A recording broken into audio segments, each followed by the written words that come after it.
Hallelujah, praise the Lord, praise the Lord. परमेश्वर का धन्यवाद हो इस समय के लिए, सुंदर संगति के लिए।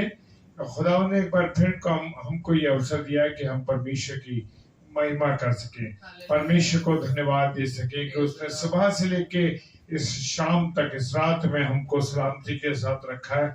आइए हम सब प्रार्थना में चलें।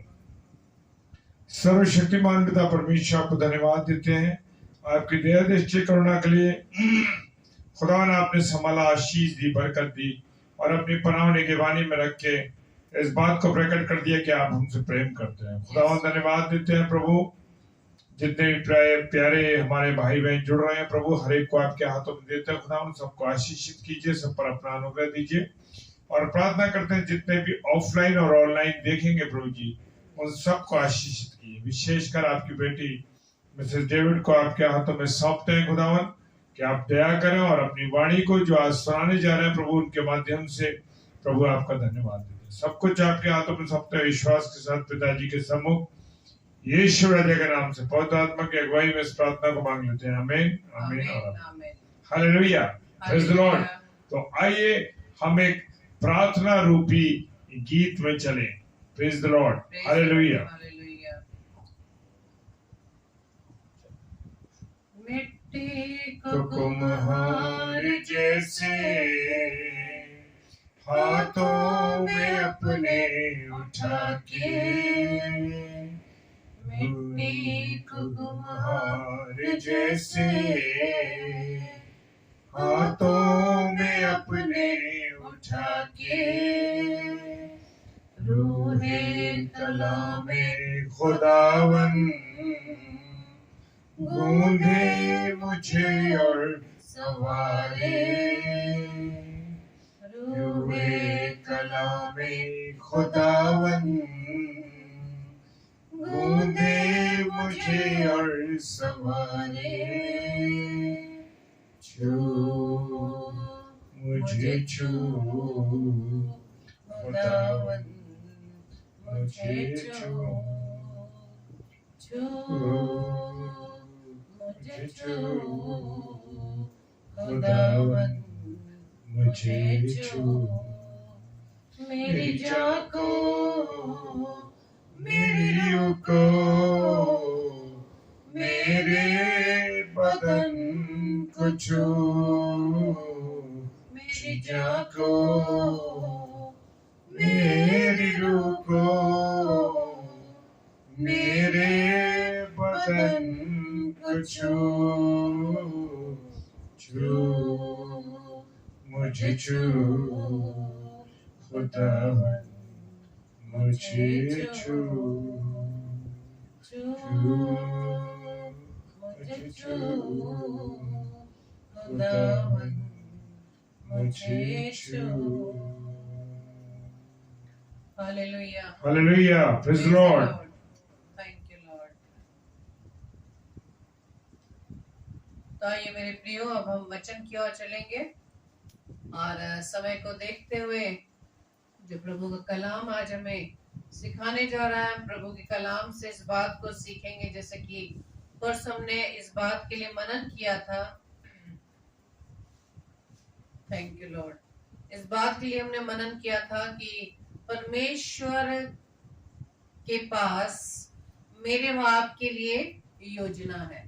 हर एक मनुष्य के लिए परमेश्वर के पास एक योजना है कि प्रभु ने जो इस पृथ्वी पर हमें रखा है, किसी न किसी उद्देश्य से, किसी न किसी योजना के तहत हमें इस पृथ्वी पर रखा है। और प्रभु का हम धन्यवाद देते हैं कि यदि हम प्रभु की योजना में होकर चलते हैं तो प्रभु की सेवा को करने में हम सफल होते हैं। हालेलुया। लेकिन मेरे प्रियो, आज हमें इस बात को जांचना है कि परमेश्वर की योजना हमारे जीवन में क्या है। इस बात को हमें देखना है। मनुष्य तो बहुत सी प्लानिंग्स करता है, मनुष्य अपने जीवन के लिए, अपने परिवार के लिए बहुत बड़ी बड़ी प्लानिंग्स करता है, लेकिन क्या वो मेरी व आपकी प्लानिंग, वो योजनाएं जो हम अपने परिवार के लिए, अपने स्वयं के लिए बनाते हैं, तो क्या वो परमेश्वर की योजना के अनुसार है या नहीं? क्योंकि आज हमें इस बात को जांचना है कि यदि परमेश्वर की योजना हमारे जीवन में है तो हम कैसे पता लगाएंगे कि परमेश्वर की योजना हमारे जीवन में है या नहीं। क्योंकि हम जानते हैं कि परमेश्वर हम सबके जीवन का स्वामी है, मालिक है, और हम मनुष्य को इस पृथ्वी पर एक प्रबंधक के रूप में रखा है पिता ने। और परमेश्वर हमारे जीवन का प्रबंधक है, हमारे जीवन की योजना बनाने वाला है। क्योंकि परमेश्वर की मेरे व आपके जीवन के लिए एक योजना है, ये तय है। लेकिन हमें इस बात के लिए जानना हमें लिए जरूरी हो गया प्रियो कि वो योजना है क्या। परमेश्वर हमारे जीवन के लिए क्या योजना बनाता है और उसको हम किस प्रकार से जांचेंगे। हम कुछ बातों पर, कुछ बिंदुओं पर चर्चा करेंगे। सबसे पहले हम इस बात को जांचेंगे, सबसे पहले अपनी परिस्थिति को हम जांचें। हो सकता है जो हम अब तक सोचते आ रहे हैं कि हम परमेश्वर के भवन में जब हम जाते हैं तो और जब हम दूसरों को वचन बांटते हुए देखते हैं, परमेश्वर की सेवा में लगे हुए देखते हैं, लेकिन हम उन बातों में नहीं, उस सेवा में नहीं है, तो अपने आप को क्या पाते हैं? बिल्कुल अपने आप को जीरो पाते हैं। बस चले जाते हैं, 1 घंटा 2 घंटा बैठे और आ गए। बस हमें ये लगने लगता है कि चर्च जाना ही सबसे एक इम्पोर्टेंट बात है। लेकिन चर्च में जाना भी हमारे लिए परमेश्वर की एक योजना है। और जब हम ऐसी परिस्थिति में होकर जाते हैं तो ऐसा लगता है कि एक गेस्ट के रूप में हम वहां पर प्रवेश कर रहे हैं। और यह हमने ऐसी परिस्थितियों से समझौता कर लिया है कि हम एक मसीह परिवार में जन्मे हैं और संडे के संडे हमें चर्च में जाना है। और ऐसी क्रियाओं को करते हुए रोज हर संडे को जब हम जाते हैं तो हम क्या हो जाते हैं? अपने आप में क्या हो जाते हैं? निष्क्रिय हो जाते हैं कि हमारे जीवन में कोई कार्य रह ही नहीं गया है। लेकिन परमेश्वर हमारे से क्या चाहता है, मेरे बाप से क्या चाहता है? निश्चित तौर पर वो बहुत बेहतर चाहता है मेरे बाप के जीवन में। और कभी कभी हमें ऐसे लगने लगता है कि हमारा समय बर्बाद हो रहा है या हमारे जीवन में वो कार्य है ही नहीं, और अपने आप को टूटा हुआ हम महसूस करते हैं परिस्थितियों के अनुसार जो हमारे जीवन में अप डाउन्स रहती हैं। लेकिन परमेश्वर के सामने टूटा मन, पिसा हुआ मन ग्रहण योग्य है। और हमारा परमेश्वर उन टूटे हुए बर्तनों को भी जोड़ने के लिए एक महान हमारा परमेश्वर है। असफल लोगों के लिए, जो लोग अपने जीवन में असफल हो जाते हैं या अपने आप को निराश महसूस करते हैं, परमेश्वर के पास ऐसे लोगों के लिए भी योजना है। जब हम याकूब को देखते हैं तो आप उत्पत्ति 27 में जब आप पढ़ते हैं तो याकूब ने क्या किया? उसने अपने अंधे पिता को धोखा दिया, अपने अंधे पिता को धोखा दिया। उसने अपने इस कार्य से वो असफल कहलाया। इसी तरह से मूसा, जिसे परमेश्वर ने एक सेवा दी थी कि उसे मिस्र के यहाँ से इजरायलियों को छुड़ा कर लाना है, लेकिन मूसा ने भी क्या किया? एक मिस्री का कत्ल कर दिया, हत्या कर दी। और दाऊद भी, जो एक बड़ा भजनकार रहा, वो भी व्यभिचार का शिकार हो गया। और पतरस ने, जो प्रभु के साथ हरदम रहता था, साथ साथ रहता था, उसने भी प्रभु यीशु मसीह का 3 बार इनकार किया। तो जब ऐसे हम व्यक्तित्व को देखते हैं, ऐसे चरित्र को देखते हैं, वो सब अपने जीवन में क्या हुए? असफल हुए। परमेश्वर ने उन्हें सेवा कार्य तो दिया, लेकिन वो अपने इन क्रियाओं द्वारा, अपने इन कार्यों द्वारा जो उन्होंने अपनी समझ के अनुसार किया था, वो क्या हुए? असफल हुए, फेल हुए। लेकिन फिर भी परमेश्वर ने इन लोगों का अपनी सेवा के लिए इनका इस्तेमाल किया, इनके जीवन के द्वारा अपनी सेवा कार्य ली। और जबकि हम यिर्मयाह की पुस्तक 18 अध्याय में पढ़ते हैं, जिसमें इस प्रकार से लिखा है कि परमेश्वर जो टूटे बर्तनों को जोड़ने वाला परमेश्वर है। परमेश्वर ने यिर्मयाह 18 उसके 8 पद में लिखा है, तब यदि उस जाति के लोग जिसके विषय मैंने ये बात कही हो अपनी बुराई से फिरे, तो मैं उस विपत्ति के विषय जो मैंने उन पर डालने को ठाना हो पछताऊंगा। हालेलुया। इसी तरह से जब हम इसके 1 से लेके 4 पद पढ़ेंगे उसमें इस प्रकार से लिखा है, यहोवा की ओर से ये वचन यिर्मयाह के पास पहुंचा, उठकर कुम्हार के घर जा और वहां मैं तुझे अपने वचन सुनवाऊंगा। सो मैं कुम्हार के घर गया और क्या देखा कि वो चाक पर कुछ बना रहा है, और जो मिट्टी का बासन वो बना रहा था वो बिगड़ गया। तब उसने उसी का दूसरा बासन अपनी समझ के अनुसार बना दिया।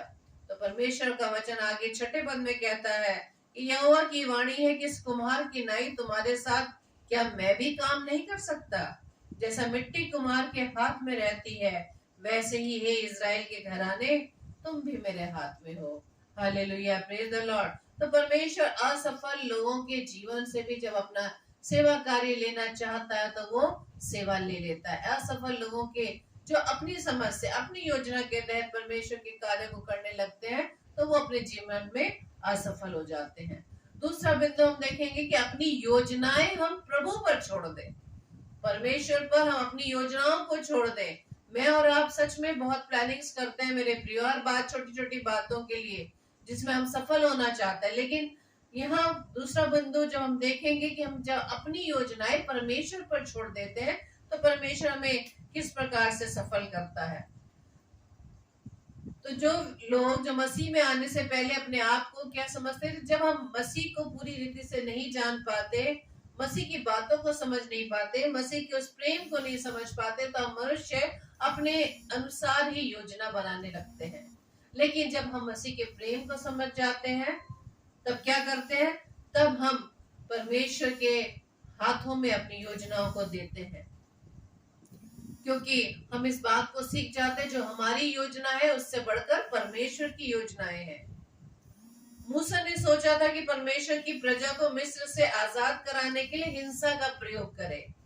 शाऊल समझता था कि मसीहों को क्लेश देकर परमेश्वर का पक्ष कर रहा था, लेकिन ये दोनों बातें गलत थी मेरे प्रियो। इसलिए आप अपने जीवन के लिए परमेश्वर की योजना को नहीं जान सकते जब तक कि हम अपनी योजनाएं परमेश्वर के हाथ में छोड़ ना दें। जब हम अपनी योजनाओं को परमेश्वर के हाथ में छोड़ देते हैं तब परमेश्वर की योजनाएं हमारे जीवन में कार्य करती है, और परमेश्वर की कोई ऐसी योजना नहीं जो हमारे जीवन में असफल हो, फेल हो। हम मनुष्य फेल हो जाते हैं कि हम अपनी बुद्धि के अनुसार उस योजनाओं को बनाते हैं। तीसरा बिंदु है मसीह से प्रभुत्व को स्वीकारें, यानी मसीह को वो राइट दे अपने जीवन में, क्योंकि इस जीवन का स्वामी, इस जीवन का मालिक कौन है? परमेश्वर है। लेकिन अपने अपने जीवन को पूरी रीति से परमेश्वर के हाथ में नहीं सौंपते, उसको वो अधिकार ही नहीं देते। Praise the Lord, hallelujah. जब शाऊल भूमि पर पड़ा था तो उससे आवाज उसे आती है, प्रेरितों के काम 9-5-6 पद में पढ़ेंगे तो उसे आवाज आती है कि प्रभु, और वो समझ गया कि आवाज वह सामर्थ जिसने उसको गिराया था वो एक ही व्यक्ति की थी। सताने वाले ने हार मान ली, यानी कि शाऊल ने दमिश्क में मसीहों को पकड़ने की अपनी योजना को उसने छोड़ दिया। अब वो प्रभु के आज्ञा पालन के लिए तैयार हो गया, उसको आज्ञा को मानने के लिए तैयार हो गया। तो हर कोई जो परमेश्वर की योजना को जानना चाहता है तो उसी तरह शाऊल की तरह जो मसीहों का विरोधी था, मसीहों को सताता था, वो उसने प्रभु की आवाज को पहचाना कि प्रभु उसके जीवन से क्या कार्य लेना चाहता है। तो जब हम प्रभु के हाथों में अपने जीवन की प्रभुता को देते हैं, अपने परिवार की प्रभुता को देते हैं मेरे प्रियो, तो जब परमेश्वर की प्रभुता हमारे जीवनों में आ जाती है तो परमेश्वर के अनुसार हमारा जीवन चलने लगता है। हम उसके आज्ञा मानने वाले हो जाते हैं, जैसा वो मेरे व आपके जीवन से चाहता है हम उसे करने लगते हैं। इसलिए परमेश्वर की योजना को जानने के लिए सबसे पहले हमें उसका आज्ञाकारी बनना होगा। Praise the Lord, thank you Lord. और मसीह के प्रभुत्व को स्वीकार किए बिना और उसके प्रति हम समर्पित हुए बिना हम परमेश्वर की योजना को नहीं जान सकते। और जब तक हम परमेश्वर की योजना को नहीं जानेंगे, हम अपनी योजनाएं स्वयं बनाते रहेंगे, तो मेरे प्रियो हमारे जीवन में वो प्रभु का स्थान नहीं रहेगा। तो हम मनुष्य अपनी योजनाएं जो बनाएंगे वो उसमें हम असफल हो जाएंगे। और क्या चौथा बिंदु है कि क्या हम परमेश्वर की योजनाओं से, ये परमेश्वर से हम क्या पूछते हैं कि हे प्रभु अब मुझे क्या करना है? हमारे सामने बहुत से ऐसे सवाल आ खड़े होते हैं जीवन में कि प्रभु अब मैं क्या करूं, अब मेरे सामने कोई रास्ता ही नहीं है। जब हमारे जीवन में निराशा आ जाती है, जब हम फेलियर हो जाते हैं, तब हमारे जीवन में एक सवाल खड़ा हो जाता है, हे प्रभु अब मैं क्या करूं। क्या मैं और आप प्रभु के सम्मुख कोई भी कार्य करने से पहले पूछते हैं कि हे प्रभु मैं अब क्या करूं, अब मुझे अपने जीवन में क्या करना है, इस कार्य को मैं करूं या ना करूं? तो ये बहुत एक महत्वपूर्ण, एक बहुत ही इंपॉर्टेंट क्वेश्चन आ जाता है मेरे और आपके लिए। क्या हमने पूरी रीति से अपने आप को परमेश्वर के सम्मुख समर्पित किया है? क्या हम प्रभु को अपने जीवन में प्रथम स्थान दे रहे हैं? यदि हम प्रथम स्थान देते हैं तो मेरे प्रियो, हम अवश्य ही प्रभु से सवाल करेंगे, हाँ प्रभु अब मैं क्या करूं। कई बार हमारे सामने ऐसी सिचुएशन क्रिएट हो जाती है। मैं आपको इस समय इस बात की गवाही देना चाहती हूँ इससे रिलेटेड, कि जब हमारी बेटी ने 12th क्लास क्लियर किया, पास आउट किया, तो उसने ये सोचा था कि मैं दिल्ली यूनिवर्सिटी से बीएससी, सिंपल बीएससी मैं पास आउट करूंगी। तो हम इस बात के लिए एग्री हो गए। जैसे ही 12th का रिजल्ट निकला तो उसके मुख से निकला कि अब मैं क्या करूं। हम एकदम हैरान हो गए, मैं और हम दोनों ने हम एक दूसरे का चेहरा देखा कि अभी तो इसने कहा था कि मैं बीएससी करूंगी, अब इसके मन में ये ख्याल कैसे आ गया कि मैं क्या करूं। हमारे सामने एक बड़ा सवाल ये था कि इस बच्चे ने जो सोचा, अब इसने कैसे पूछ लिया कि मैं क्या करूं। हमने प्रभु के सामने इस बात को रख लिया, क्योंकि प्रभु इस बात के लिए गवाह है कि हमने किसी भी बात के लिए कभी भी योजनाएं नहीं बनाई, ना ही अपने दोनों बच्चों के लिए योजनाएं बनाई। हमेशा इस बात के लिए रखा है कि परमेश्वर आपकी योजना मेरे परिवार के जीवन में, मेरे बच्चों के जीवन में पूरी हो। और धन्यवाद देते हैं इस बात के लिए, क्योंकि हम योजनाएं बनाते हैं, हम एक दूसरे से, अपने बच्चों से इतने जुड़े रहते हैं भाव से कि वो बच्चे हमारे पास ही रहे। लेकिन प्रभु का धन्यवाद हो, जब प्रभु के सम्मुख हमने इस बात को रखा कि प्रभु आप अपनी बेटी के लिए बताएं कि इसे क्या करना है, तो आगे हम सीखेंगे कि प्रभु की जब हम आवाज को सुनते हैं ना किसी जरिए से, ये नहीं कि परमेश्वर सामने आपके खड़े हो जाएगा, आगे बोलेगा नहीं बेटा ये कर, नहीं बेटी ये कर। आगे वाले बिंदु में हम देखेंगे परमेश्वर किन किन तरीकों से अपनी बात को हमारे सामने लाता है। तो जब हमने प्रभु के सामने इस बात को रखा तो एक हमारे मित्र के द्वारा उनके मुख से निकला कि नहीं, आप अपनी बेटी को बीएड मत कराइए, आप बीएससी नर्सिंग करवाइए। बेटी ने सिर्फ बीएससी कहा था, लेकिन प्रभु के द्वारा, प्रभु के उस बेटे के द्वारा हमारे कानों में आवाज आई कि अपनी बेटी को बीएससी नर्सिंग करवाइए। अब हम बीएससी नर्सिंग की खोज में निकल गए कि बीएससी नर्सिंग होता क्या है।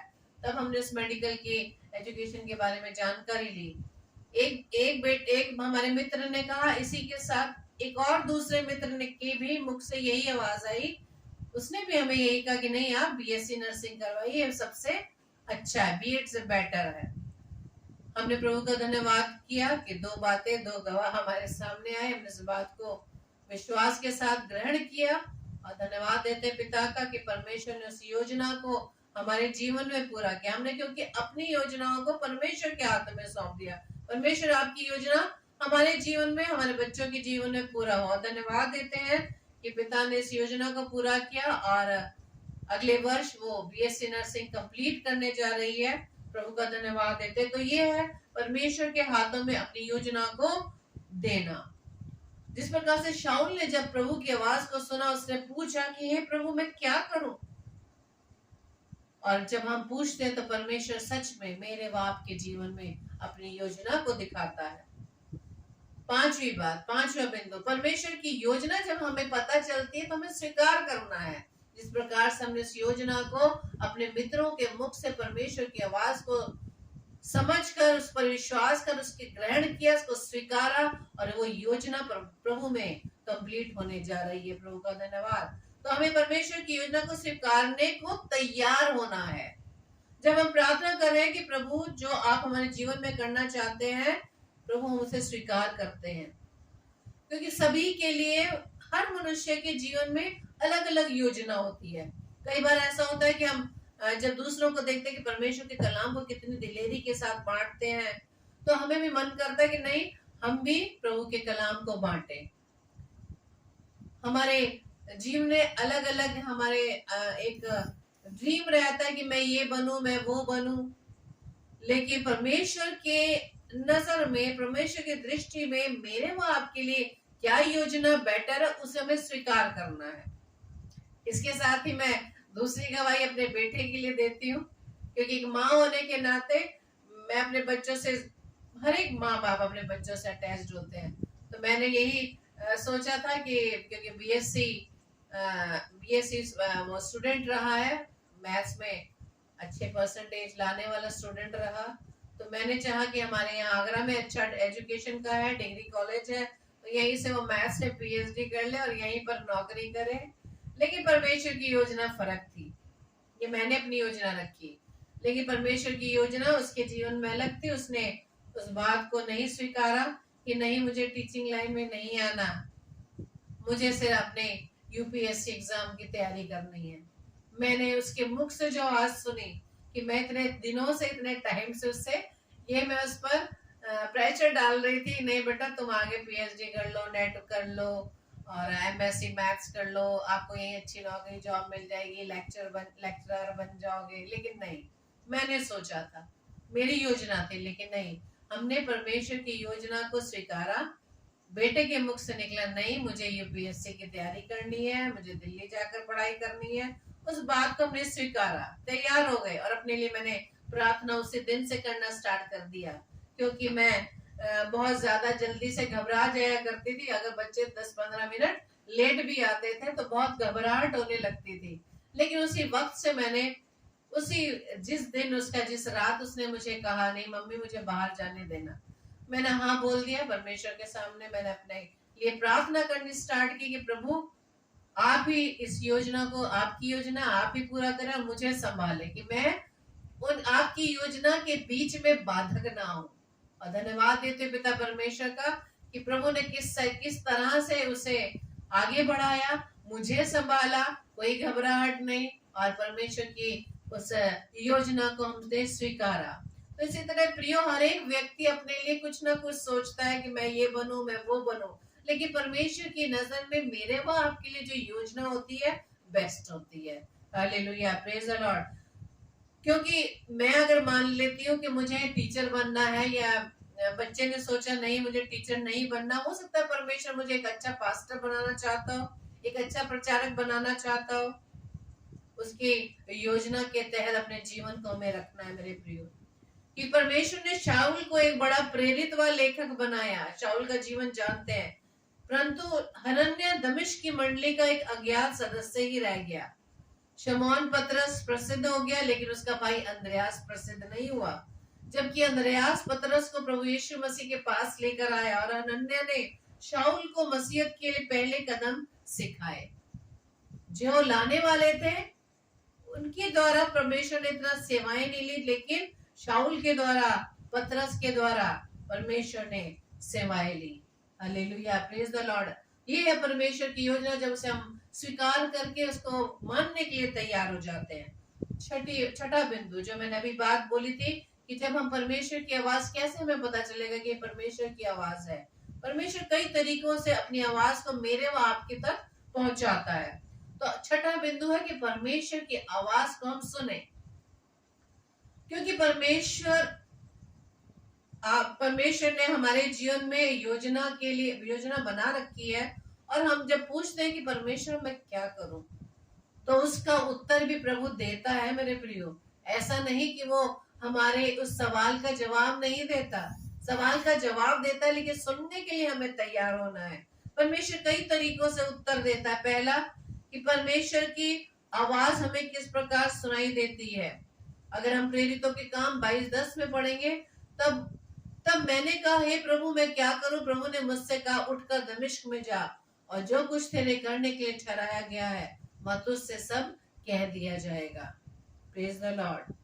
तो परमेश्वर की आवाज जो डायरेक्ट हमें किसी न किसी रूप में सुनाई देती है। और दूसरा है स्वर्गदूत।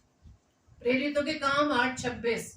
फिर प्रभु के एक स्वर्गदूत ने फिलिप्पुस से कहा उठकर दक्षिण की ओर उस मार्ग पर जा जो यरूशलेम से अजह को जाता है और जंगल में है। स्वर्गदूत के द्वारा भी परमेश्वर की आवाज हमारे तक पहुंचती है। तीसरा है दर्शन के द्वारा। दर्शन के द्वारा जब हम इसे देखेंगे प्रेरितों के काम उसके 16 अध्याय के 9 और 10 पद में, और पौलुस ने रात को एक दर्शन देखा कि एक मकेदोनी पुरुष खड़ा हुआ, उससे विनती करके कहता है कि पार उतर कर मकेदोनिया में और हमारी सहायता कर। उसके ये दर्शन देखते ही हमने तुरंत मकेदोनिया जाना चाहा, ये समझकर कि परमेश्वर ने हमें उन्हें सुसमाचार सुनाने के लिए बुलाया है। दर्शन के द्वारा परमेश्वर की योजना तैयार होती है। चौथा है स्वप्न द्वारा। मत्ती रचित सुसमाचार 1 अध्याय के 20 पद में लिखा है, जब वो इन बातों की सोच ही में था तो प्रभु का स्वर्गदूत उसे स्वप्न में दिखाई देकर कहने लगा, हे यूसुफ दाऊद के संतान, तू अपनी पत्नी मरियम को अपने यहाँ ले आने से मत डर, क्योंकि जो उसके गर्भ में वो पवित्र आत्मा की ओर से है। तो प्रभु ने स्वप्न के द्वारा यूसुफ को अपनी आवाज को समझाया कि तुम्हारे लिए आगे क्या प्लानिंग है। फिर है भविष्यवाणी द्वारा। भविष्यवाणी द्वारा भी परमेश्वर की योजना हम तक पहुंचती है, क्योंकि तो उसकी जो हम प्रेरितों के काम 22 अध्याय के 15-16 पद में पाते हैं, क्योंकि तो उसकी ओर से सब मनुष्य के सामने उन बातों का गवाह होगा जो तूने देखी और सुनी है। भविष्यवाणी पहले से ही। अब क्यों देर करता है, उठ बपतिस्मा ले, उसका नाम लेकर अपने पापों को धो डाल। हालेलुया। और इसके बाद है पवित्र आत्मा की आवाज के द्वारा। Praise the Lord.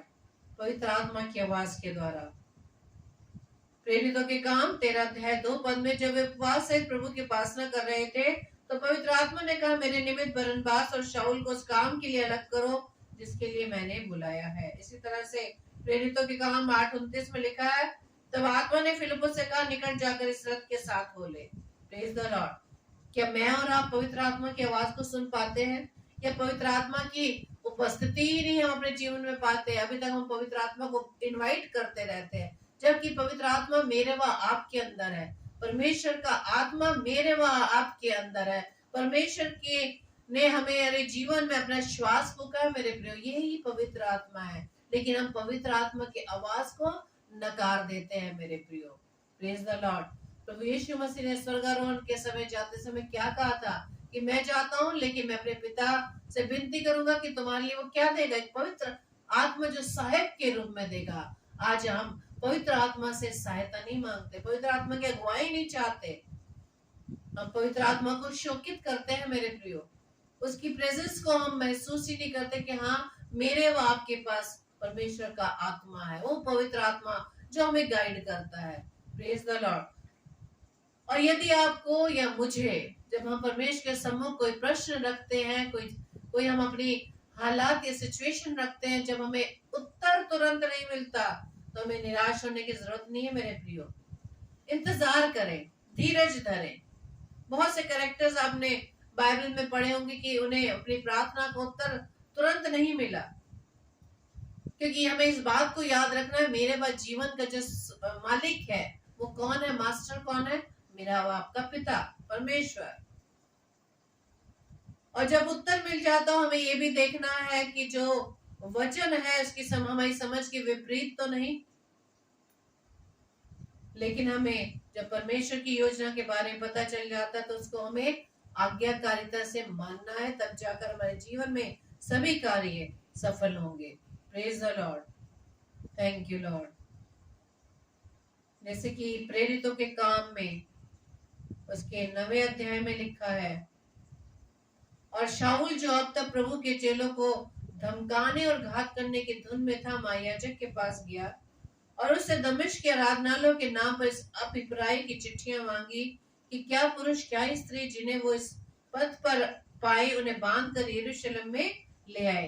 परंतु चलते चलते जब वो दमिश्क के निकट पहुंचा तो एकाएक आकाश से उसके चारों ओर ज्योति चमकी और वो भूमि पर गिर पड़ा और ये शब्द सुना कि हे शाऊल तो मुझे क्यों सताता है। उसने पूछा, सता रहा है, लेकिन उसके मुख से क्या शब्द निकल रहे हैं, हे प्रभु तू कौन है। प्रभु शब्द कह रहा है, प्रभु कहकर वो संबोधित कर रहा है कि हे प्रभु तू कौन है। उसने कहा, मैं यीशु हूँ जिसे तू सताता है, पर अब उठ कर नगर में जा और जो कुछ करना वो तुझसे कहा जाएगा। Praise the Lord. इसी तरह से अपने जीवन हमें जांचना है मेरे प्रियो कि जो कार्य या जो सेवाएं हम कर रहे हैं क्या वो प्रभु को मंजूर है या नहीं। क्या प्रभु उससे खुश है या नहीं। कहीं इसी तरह इस तरह से नहीं कि हम शाऊल की तरह प्रभु को हम सता रहे हैं, प्रभु की उन बातों को हम नहीं सुन पा रहे जो हमें आज्ञा पालन करने के लिए परमेश्वर ने कहा है, जो आज्ञाकारिता में रहने के लिए कहा है, जिस मार्ग पर हमें चलने के लिए कहा है। यदि हम उस मार्ग पर नहीं चल रहे हैं तो क्या हम इस बात को अपने जीवन में पहचान पा रहे हैं। अगर हम परमेश्वर के विरुद्ध कोई कार्य कर रहे हैं तो मेरे प्रिय इस बात को जान लीजिए कि मेरे और आपके जीवन में परमेश्वर की योजना नहीं है। हम परमेश्वर की योजना को अपने जीवन में पूरी नहीं कर पा रहे। Praise the Lord. तो आइए आज इस बात को हमने सीखा कि परमेश्वर की योजना को यदि मुझे आपने अपने जीवन में पूरा करना है तो परमेश्वर की आवाज को सुनना होगा मेरे प्रियो। परमेश्वर की आवाज सुनने के लिए हमें वचन पढ़ना होगा, वचन अधिकाई से पढ़ना होगा, वचन को खाना होगा मेरे प्रियो। तभी हम परमेश्वर की योजना को अपने जीवन में देख पाएंगे, उस विश्वास में बढ़ पाएंगे कि जो परमेश्वर की योजना मेरे और आपके जीवन में है वो परमेश्वर किस रीति से पूरी करता है, वो आशीषित रहती है मेरे प्रियो। Praise the Lord, thank you Lord. आप योना नबी के बारे में भी जानते हैं ना कि परमेश्वर की योजना उसके जीवन में क्या थी, कहां उसे जाने के लिए कहा था और कहां उसने अपनी योजना के अनुसार कहां वो जाने लगा।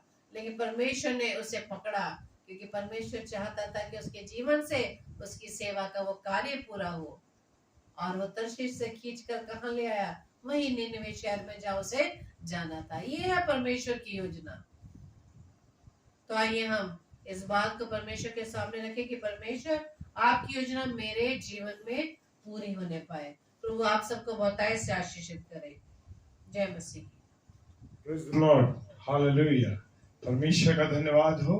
और परमेश्वर की योजनाओं के बारे में हमने सुना। सच में हमारे जीवन की जो गवाहियां हैं मेरे प्रियो, मेरे अजीजों, वही हमें ये साबित करते हैं कि परमेश्वर कैसे मेरे और आपके जीवन में काम करता है। हालेलुया।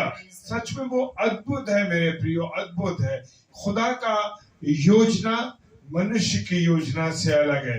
हम सोचते हैं कि अरे प्रभु ये क्या हो गया मेरे लिए, अरे ये तो कैसे रुकावट हो गई। नहीं मेरे प्रियो, वो रुकावट नहीं है मेरे प्रियो, वो प्रभु की योजना है।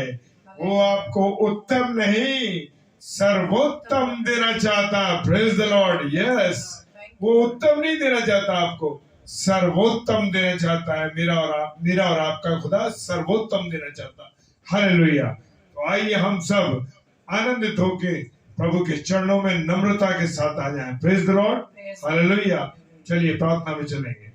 सर्वशक्तिमान पिता परमेश्वर, धन्यवाद देते हैं प्रभु जी इस सुंदर अवसर के लिए प्रभु, और इस अमूल्य नहीं बल्कि बहुमूल्य बातों के लिए हम धन्यवाद देते हैं प्रभु। बहुमूल्य बातों के लिए धन्यवाद है। अद्भुत है प्रभु आपकी योजनाएं, अद्भुत है आपकी बातें प्रभु, सब कुछ अद्भुत है आपका, क्योंकि आप स्वर्गीय पिता हैं। सारी योजनाएं आपकी ओर से चलती हैं प्रभु। धन्यवाद प्रभु इस बातों को बताने की। खुदावन जितने भी हमारे प्रिय भाई बहन इस समय जुड़ सके हैं, खुदावन सबको नाम नाम आशीषित कीजिए, आशीषित कीजिए। सबके परिवारों को हम आपके सम्मुख रखते हैं प्रभु, आशीषित करता। एक एक जन को जो परिवार में पाया जाता है प्रभु, आपकी योजना के मुताबिक वो सफल होने पाए। Hallelujah, praise Lord. पिताजी प्रार्थना करते हैं खुदावन, जो लोग निराशा में, दुख में, तकलीफ में, परेशानियों में, उनके प्रिय लोग उनको छोड़कर चले गए प्रभु, प्रार्थना करते हैं उनको हिम्मत दीजिए, सामर्थ दीजिए, शक्ति दीजिए अपनी खुदावन। खुदावन विशेषकर अपनी बहन खुदावन डॉर्कस डैनियल सिस्टर के लिए प्रार्थना करते हैं पिता परमेश्वर कि हमारे अजीज भाई अरविंद डैनियल जी प्रभु आप में सो गए प्रभु। पिता उस बहन को जब अपने अंदर अकेला महसूस करती है, टूटन महसूस करती है, पिता परमेश्वर प्रार्थना करते हैं उस बहन को प्रभु आपके हाथों में सौंप देते हैं, उनकी बेटी को आपके हाथों में सौंप देते हैं जो बहुत छोटी है प्रभु। प्रार्थना करते हैं खुदावन अपने लहू के बाड़े में रखना खुदावन, अपनी सामर्थ से बनना प्रभु। प्रार्थना करते हैं जो बीमारी से पीड़ित है खुदावन, किसी भी रोग से पीड़ित है, यीशु मसीह आपके नाम से चंगाई मांगते खुदावन। प्रार्थना करते हैं जो लोग आपकी सेवा में लगे, जो लोग प्रभु सुसमाचार प्रचार करते हैं, हर एक को मैं आपके चरणों में लाता हूँ और आपके लोगों के बाड़े में बांध देते हैं प्रभु। प्रार्थना करते हैं मैं उन जगहों के लिए, हम उन जगहों के लिए प्रार्थना करते हैं, हम सब भाई बहन मिलकर के, जहां तक प्रभु आपका नाम नहीं पहुंचा है और जहां आपका विरोध हो रहा है प्रभु, उन सबको मैं यीशु मसीह राजा आपके नाम में मांग लेता हूं। हालेलुया। पिता प्रार्थना करते हैं आप दया कीजिए इस रात्रि के समय में जो लोग सफर करते हैं प्रभु, उनको शांति के साथ उनकी मंजिल तक पहुंचा।